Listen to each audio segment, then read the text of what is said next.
Glória a Deus, meu amado em Cristo Jesus, que Deus abençoe poderosamente a sua vida, ok? Pois bem, preste atenção na mensagem que o Espírito Santo de Deus vem trazer ao meu coração e ao seu coração nesta noite. Também dentro de alguns tópicos do livro de Gênesis, o livro dos começos, o livro das origens, aqui voltado em Abraão. E a promessa de Deus que fez a ele, que ele seria o quê?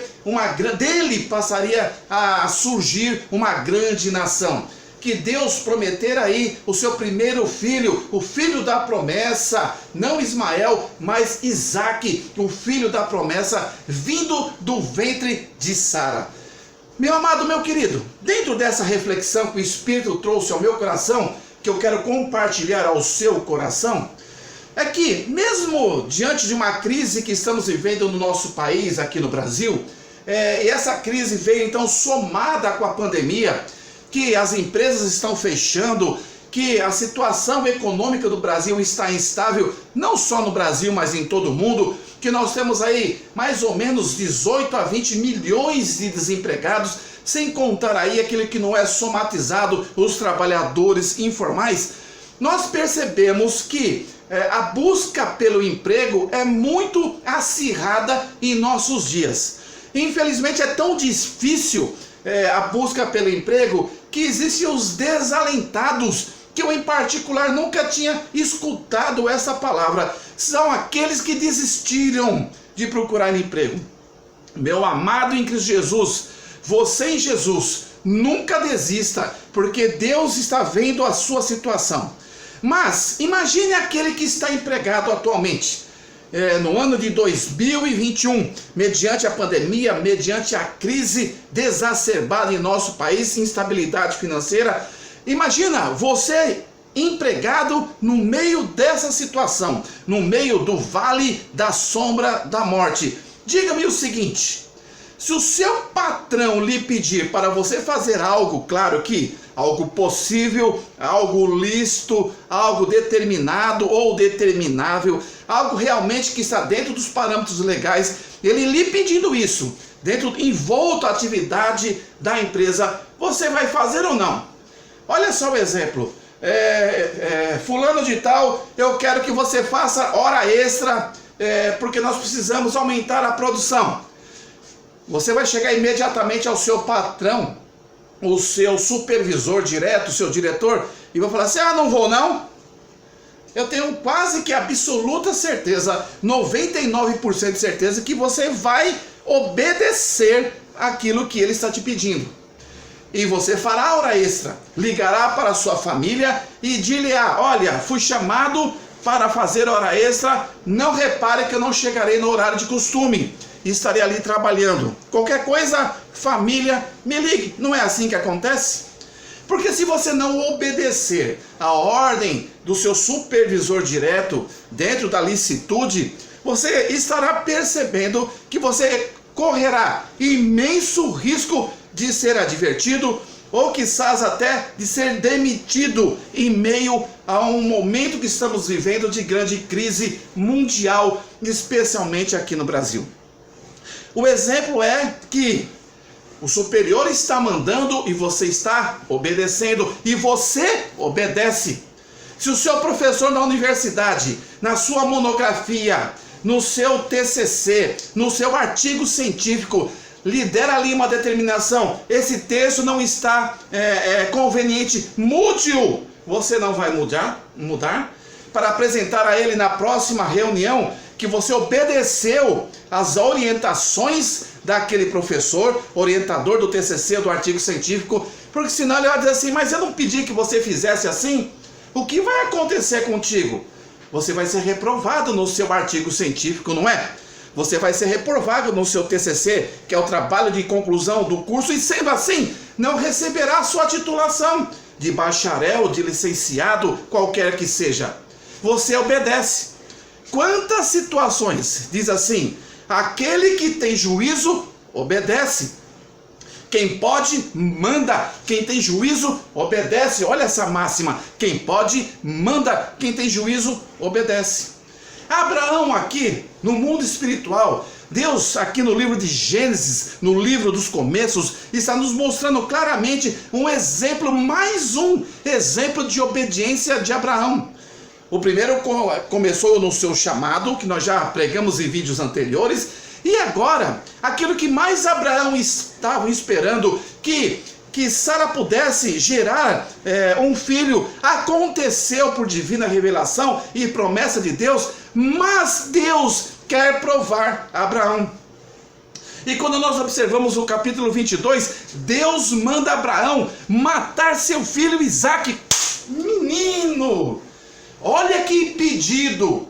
Não é um pedido para você fazer hora extra, não é um pedido para você melhorar ali aquela página, aquele capítulo do seu artigo científico, do seu TCC.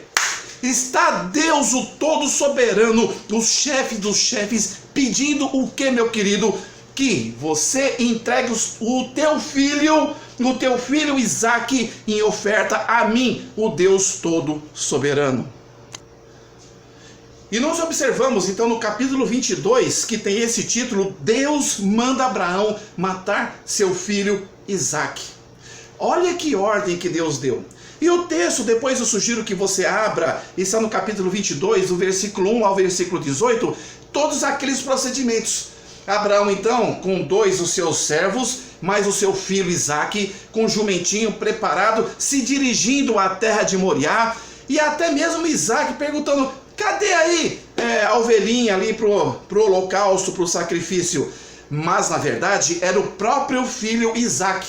O que me chama a atenção também é a obediência do filho. Que curioso em saber, né, que faltava ainda um apetrecho, que na verdade seria ali um animalzinho. Ele mesmo, quando foi colocado sobre o altar, a Bíblia não mostra que ele queixou-se e resistiu a essa situação. Porque Isaque, já na tenra idade, já instruído pelo seu pai Abraão a respeito do Deus todo soberano, mesmo ali na inocência, cria que Deus estaria provendo uma bênção, e nós sabemos que Deus proveu, e aí temos o Deus provedor, que é o nosso Deus todo soberano. Mas a ênfase que eu quero lhe trazer nesse texto do capítulo 22 de Gênesis, versículo 1 a versículo 18, é a obediência e a confiança plena em Deus. Assim como você obedece o seu patrão na empresa, assim como você, hipoteticamente, obedece o seu orientador de artigo científico e de TCC, quando Deus lhe pede algo, será que é tamanho em termos comparativo, equivalente, análogo, semelhança a esse pedido que Deus fez a Abraão? Olha a diferença. Meu querido, não estou aqui pedindo que Deus, a mim e a você, nos coloque numa provação como esta. Mas eu quero trazer do Espírito de Deus que Deus às vezes está lhe pedindo algo bem simples, e mesmo assim você não faz. Eu também não faço. Como? Ele pede para que sejamos servos fiéis a Ele. Ele nos pede que venhamos a ler a sua palavra e não lemos. Ele nos pede que venhamos a orar e não oramos. Ele nos pede que possamos trabalhar na casa de Deus e exercermos ali o dom que Deus delegou sobre nossa vida, e não trabalhamos na casa do Senhor. Ele nos pede para ser sinceros, e nós não somos, para que não sejamos corruptos e somos corruptos. Meu querido, você está esperando que ordem de Deus para que você realmente possa entender que você tem que ser obediente a Deus e confiar no Senhor, nosso Deus. Então, essa mensagem é para que você entenda que, como você no mundo secular obedece à voz dos seus líderes superiores e a cumpre sob pena de ter um prejuízo financeiro como uma demissão, por que não obedecer à vontade de Deus quando Ele chama para algo, para o seu ministério, para o crescimento da igreja? Obedeça a Deus, confia em Deus. Entenda que Deus vai prover todas as situações. Se Deus lhe pedir algo, faça. Seja obediente.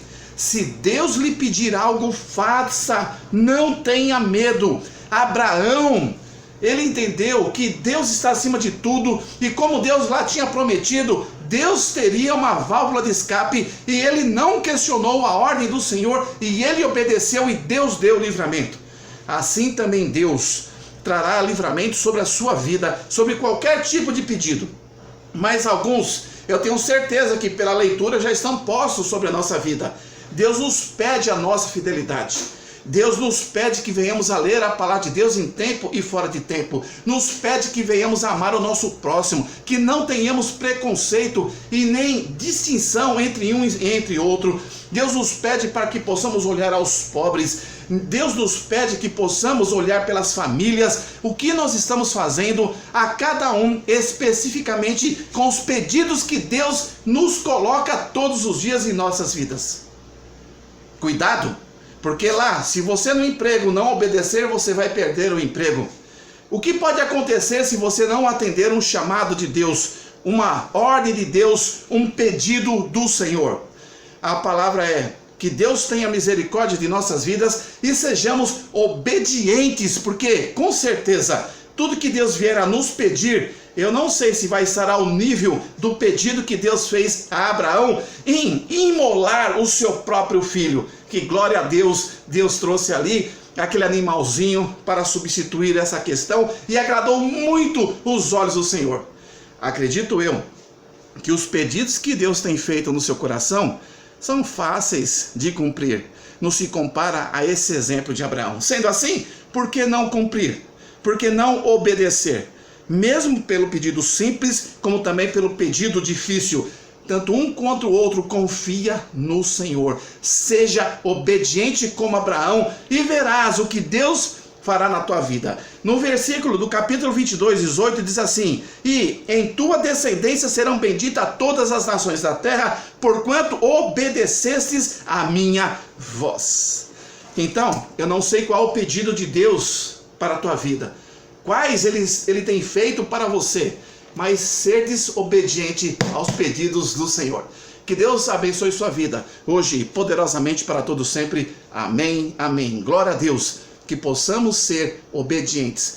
E, para não esquecer, você, meu querido, que está assistindo esse vídeo, mediante um compartilhamento de um amado em Cristo Jesus, que você possa aceitar Jesus, ser obediente, aceitá-lo como único e suficiente Salvador, e que você verás que nessa obediência, desse chamado que Ele já está te fazendo há muito tempo, ali na cruz do Calvário, lá atrás, há muito tempo, que você verás na leitura da palavra, aceite Jesus e passe a obedecê-lo também, e verás transformações e bênçãos infindáveis na sua vida, hoje e para todos sempre. Amém, amém. Que Deus vos abençoe.